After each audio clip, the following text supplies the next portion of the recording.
Hello students, today we are going to start exercise number 1.1. Now first question says that using property solve the following sum. So first part, minus 2 by 3 into 3 by 5 plus 5 by 2 minus 3 by 5 into 1 by 6.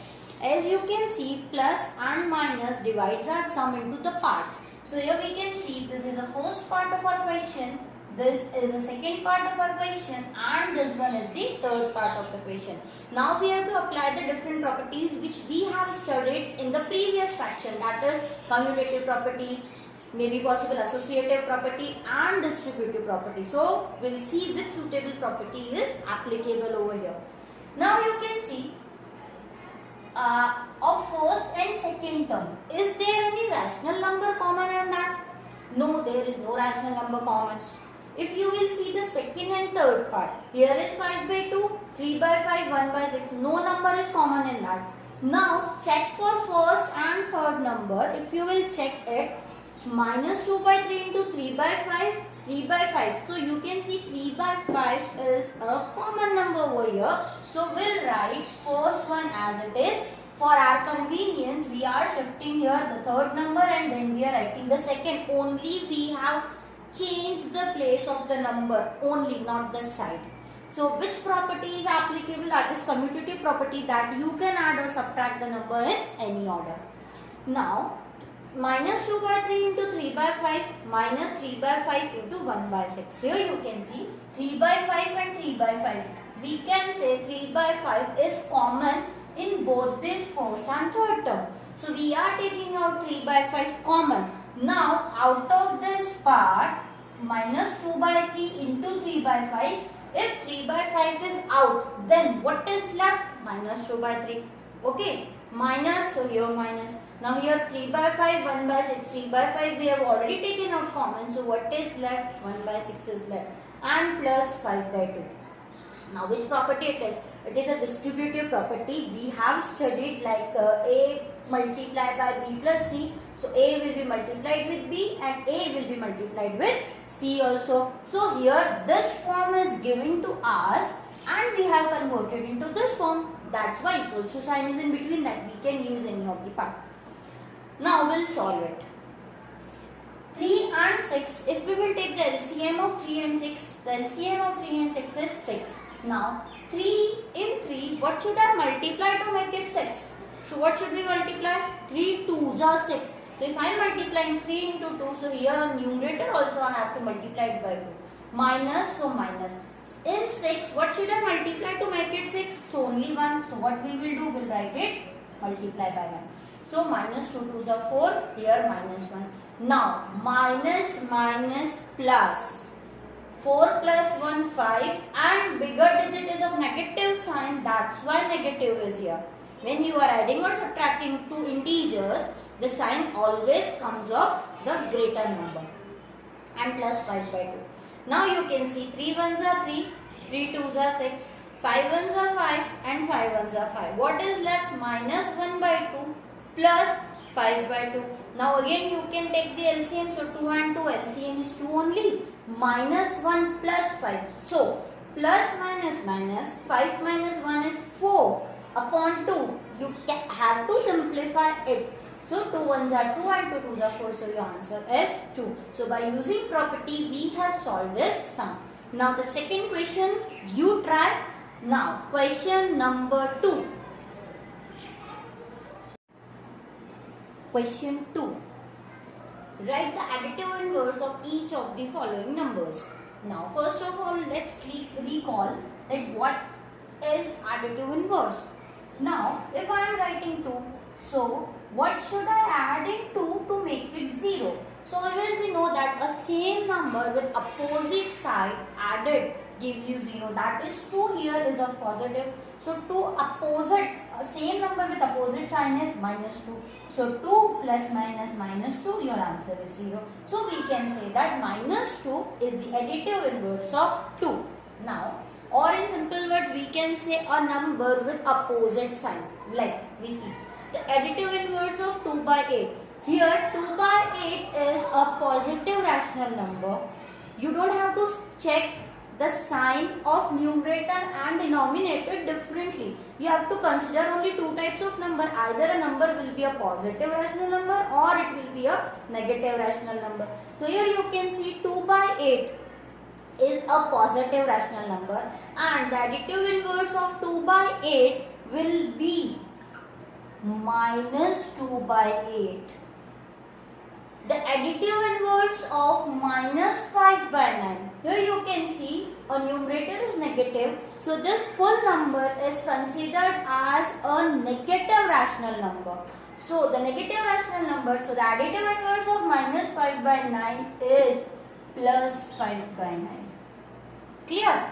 Now third part, the additive inverse of minus 6 by 5. Now there is a confusion always there in this question to the students. We can see minus 6 upon minus 5. If I will cancel out this minus and minus, so this is a positive rational number and it satisfies the definition of positive rational number. What is the definition? That either both numerator and denominator either both are positive or both are negative.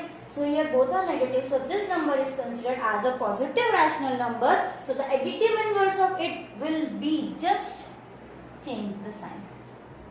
This is question 2 about additive inverse.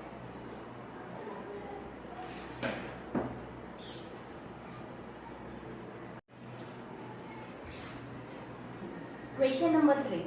Verify minus of minus x is equals to x for first part 11 upon 15 and second part is x is to minus 13 by 17. Now we have to verify that minus of minus x is equals to x. Here you can see r equals to always divides our equation into two parts, that is LHS differently and RHS differently, and whenever we have to prove anything, so we have to take the LHS, we have to solve the LHS side separately and RHS side separately. Now I am taking first my LHS side. What is LHS? Minus of minus x.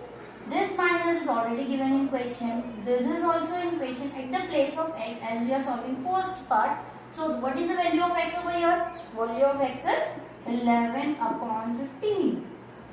So minus plus 11 upon 15. Solved. Now RHS. What is the RHS over here? That RHS is x and value of x is 11 upon 15. So here LHS is equals to RHS. Hence proved.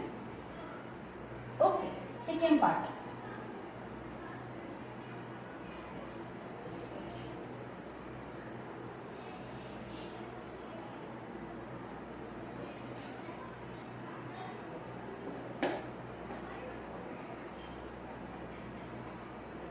Second part. Again we have to prove the same thing. Minus of minus x is equal to x. I am taking the LHS part, that is minus of minus x. Now this is already given in question, minus sign. This minus sign is already given in question. Now here in the second part, our x is also negative, that is minus 13 upon 17. At the place of x, what I will write? Minus 13 upon 17. Why we are putting this bracket this time?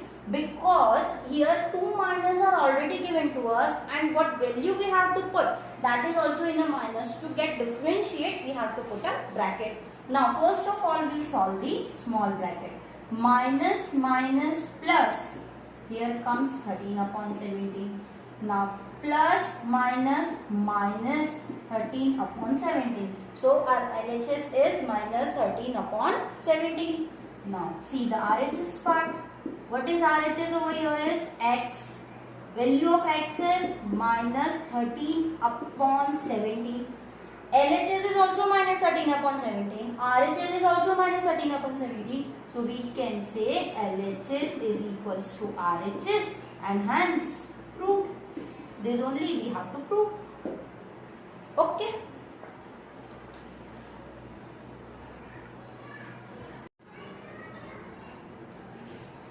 Write the multiplicative inverse of the following. First part, minus 13. So in multiplicative inverse, you just reciprocal the number, but you don't have to change the sign.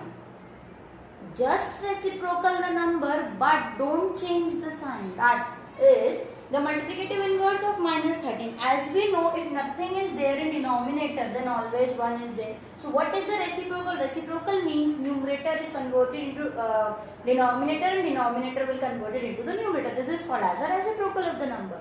So minus 13 upon 1 ka ulta, that is opposite, that is reciprocal will be 1 upon minus 13. Okay. Minus 13 upon minus 19. So the multiplicative inverse of minus 13 upon 19 is just reverse the number, reciprocal the number. It is 19 upon minus 13.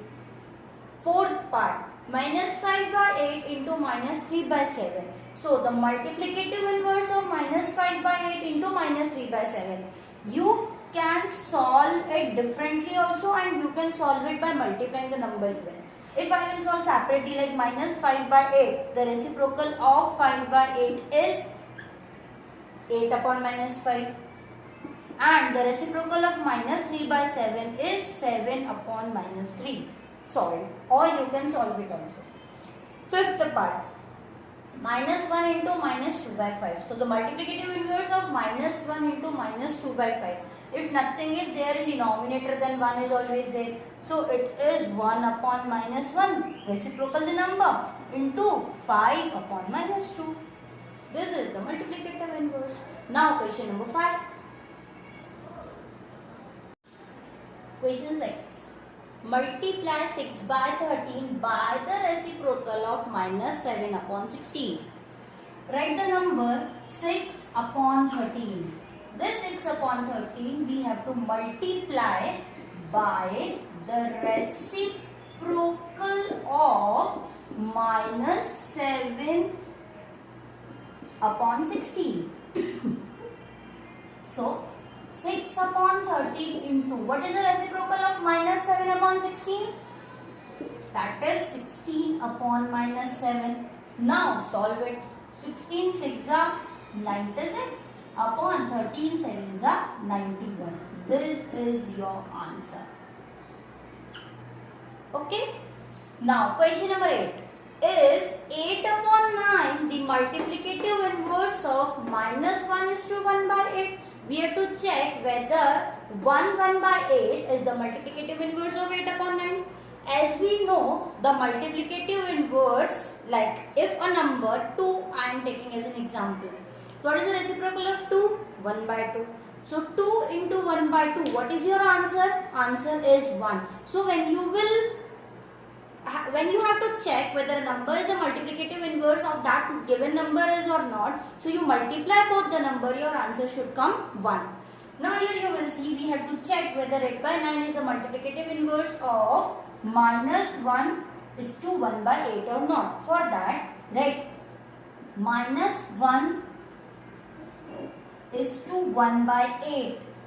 Multiply by 8 upon 9. Now 8 ones are 8 plus 1. It will be minus 9 upon 8 into 8 upon 9. Simplify it. 9 ones are 9, 9 ones are 9, 8 ones are 8, 8 ones are 8. Your answer is 1, which is not equals to 1. So we can say, so 8 upon 9 is not